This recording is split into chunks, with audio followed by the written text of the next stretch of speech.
Shalom Bapak Ibu Saudara yang kasih dalam Tuhan Yesus Kristus. Selamat datang di Sabda Bagi Anda bersama saya, Pastor Marcel Tanon dari Selandia Baru. Dan saya berdoa supaya engkau benar-benar membuka hatimu, ya, membuka telingamu untuk mendengar firman yang mau disampaikan pada hari ini. Dan firman bukan hanya sampai di telinga, tetapi engkau benar-benar meresapi sampai itu masuk ke dalam hati Anda, supaya Anda dapat bertumbuh di dalam Tuhan Yesus. Anda akan mengalami Yesus semakin hari semakin dahsyat, semakin hebat. Anda akan bertumbuh menjadi orang dewasa. Saya seringkali berkata begini, seorang Kristen belum tentu menjadi pengikut Kristus. Tetapi orang pengikut Kristus pasti, saya jamin, orang Kristen. Anda mau jadi apa? Menjadi Kristen yang biasa-biasa saja? Ya, kayak orang yang naik turun kayak yoyo, kehidupan seperti begitu? Atau Anda benar-benar ingin menjadi pengikut daripada Yesus Kristus? Nah, kemarin kita mulai merenungkan sedikit tentang Matius pasal yang ke-11, ayat yang ke-28 sampai dengan ayat yang ke-30. Dan saya akan baca itu sekali lagi. Ya, kemarin kita sudah bahas tentang beberapa hal yang dicantumkan. Dan firman Tuhan berkata begini, marilah kepadaku semua yang letih lesu dan bebeban berat. Aku akan memberi kelegaan kepadamu.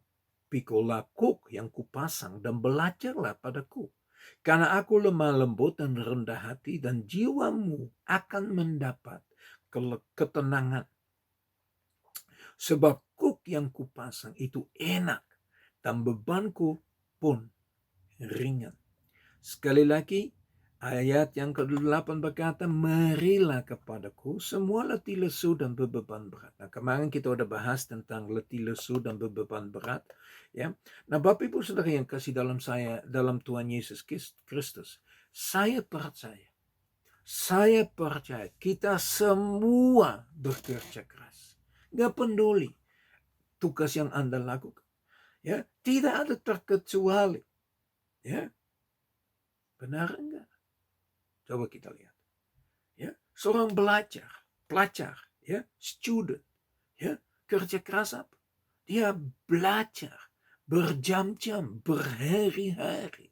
Kalau dia punya satu keinginan sungguh-sungguh untuk bisa lulus dengan baik dan benar, dia akan belajar, ya, sampai malam pun, ya.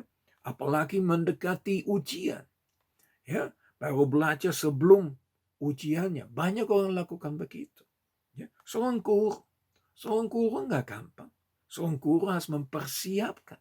Ya, kebanyakan orang pikir, wah, kalau orang guru gampang ya.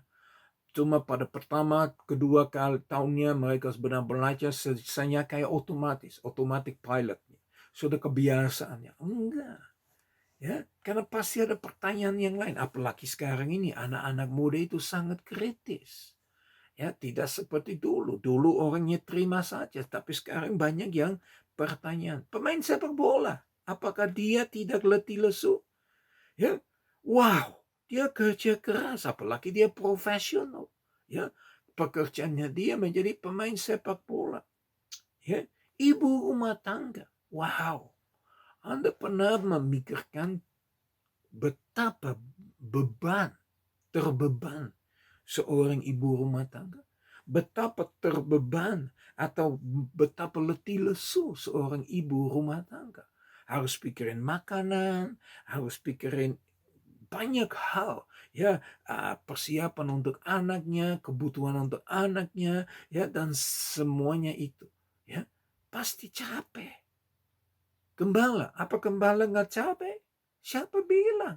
Gembala itu harus mempersiapkan diri, ya, karena pengembalaan itu nggak mudah. Gembala harus memikirkan nyawa orang, dan semua orang berbeda-beda, sikap yang berbeda, tingkah laku yang berbeda, latar belakang yang berbeda, ya. Kita sebagai gembala memikirkan banyak sekali masalah yang dihadapi jemaat.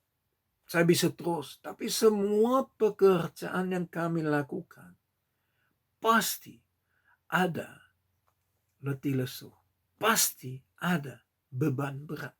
Ya, sebagai CEO, ya, harus memikirkan, memberikan gaji kepada pegawai, barang yang dibutuhkan, bagaimana bisnisnya jalan dan selainnya. Saya mau tanya, bagaimana dengan orang malas?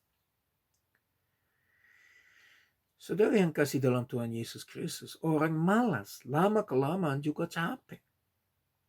Jadi tidak ada tugas atau pekerjaan pun tidak akan membawa kecapean. Salah, itu pun mereka capek. Capek fisik, nggak dapat kerjaan apa-apa. Ya begitu lagi, coba Anda pikirkan. Duduk di kursi atau duduk di tempat tidur atau apa.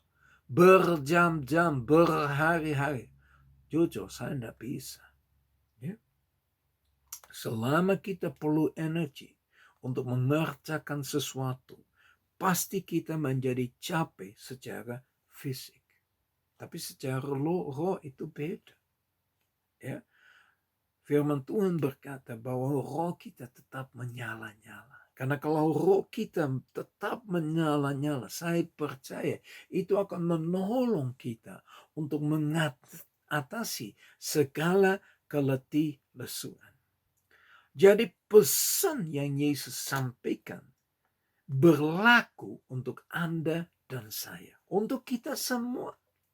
Ya, Yesus berkata, marilah kepadaku semua letih lesu dan beban berat. Saya percaya itu manusia.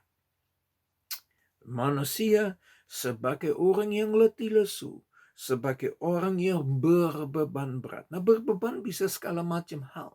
Beban karena terlalu banyak pikiran. Beban karena terlalu berfokus kepada masa depannya. Ya, beban karena khawatir. Beban karena masalah yang dihadapi. Ya, beban itu bisa banyak hal. Ya, makanya firman Tuhan berkata, ya, pesan ini diberikan kepada Anda dan saya supaya kita mengaku, ya saya letih lesu, ya saya beban berat, tapi ada jalan keluar untuk kita mengatasi. Dan jalan keluar itu melalui datang kepada Tuhan. Sederhana sekali. Ya, Bapak Ibu Saudara yang kasih dalam Tuhan Yesus Kristus, saya ingin pesan kepada Anda, firman Tuhan itu sederhana. Yang membuat firman Tuhan menjadi sesuatu yang sulit, menjadi sesuatu yang susah diterima, itu Anda dan saya. Ya, bagaimana kita menghadapi firman? Ya, banyak orang berkata kepada saya, aduh pastor susah sekali untuk baca firman. Kata siapa? Anda bisa baca novela. Kenapa Anda nggak bisa baca firman Tuhan? Karena terlalu susah. Siapa bilang? Yang membuat firman Tuhan itu susah, yaitu Anda dan saya. Kita berusaha untuk membaca sesuatu yang nggak ada di dalam firman-Nya. Firman Tuhan hari ini sederhana sekali sebetulnya. Yang dicantumkan dalam Matius 11 ayat 28 sampai 30 sangat amat mudah untuk dilakukan. Tapi apakah kita mau lakukan sedemikian rupa? Apakah kita sungguh-sungguh sadar bahwa firman ini dengan sederhana diberikan kepada Anda, kepada saya, sebagai orang yang letih lesu, sebagai orang yang berbeban berat. Ya, namanya manusia. Anda tahu manusia yang mana yang tidak pernah capek? Ayo kita lihat di kuburan. Di situ semuanya nggak capek. Ya, mereka udah melewati, tapi mereka nggak punya hidup. Jadi Anda pilih apa? Anda mau tidak capek? Ya, karena secara daging kita pasti akan capek. Ya, yang tidak akan capek orang yang sudah mati. Tinggal pilihan. Pilih saja. Ya, jadi mari hari ini benar-benar merenungkan, menyadari hati kita sendiri bahwa firman yang kita bahas dalam minggu ini ada untuk Anda dan saya. Mari kita berdoa. Bapa kami yang di surga, kami datang di hadapan Engkau Tuhan. Kami bersyukur untuk firman yang kami boleh terima pada hari ini Tuhan. Tuhan, hamba berdoa supaya firman Tuhan benar-benar menjadi pelita, menjadi terang bagi seluruh aspek kehidupan kami Tuhan. Firman-Mu yang begitu sederhana, yang begitu mudah untuk didengar, tapi seringkali yang kita buat sulit untuk menjalani Tuhan. Hari ini Bapa, aku berdoa untuk setiap pribadi yang mendengarkan firman-Mu hari ini. Itu benar-benar akan tertanam di dalam hati kami. Untuk kami benar-benar datang kepada Engkau. Berfokus kepada Engkau. Mengizinkan Roh Kudus untuk memimpin seluruh aspek hidup dalam kehidupan kami. Terima kasih Bapak. Terus berkaryalah Bapak. Dan bangkitkan kami Tuhan. Untuk benar-benar sadar bahwa langkah-langkah yang Kau berikan kepada kami begitu mudah, begitu gampang untuk dilakukan. Tinggal kami lakukan. Bapa, pimpinlah kami malam hari ini, sepanjang hari ini, sampai kami boleh beristirahat juga. Engkau tetap bersama kami Tuhan. Dan kami boleh mengalami Engkau hari demi hari, minggu demi minggu, bulan demi bulan, tahun demi tahun. Untuk kemuliaan nama-Mu. Dalam nama Yesus kami sudah berdoa. Haleluya. Amin. Tuhan Yesus memberkati dan sampai ketemu besok. Ya, untuk bersama-sama belajar terus daripada Matius pasal yang ke-11 ini. Tuhan Yesus berkati.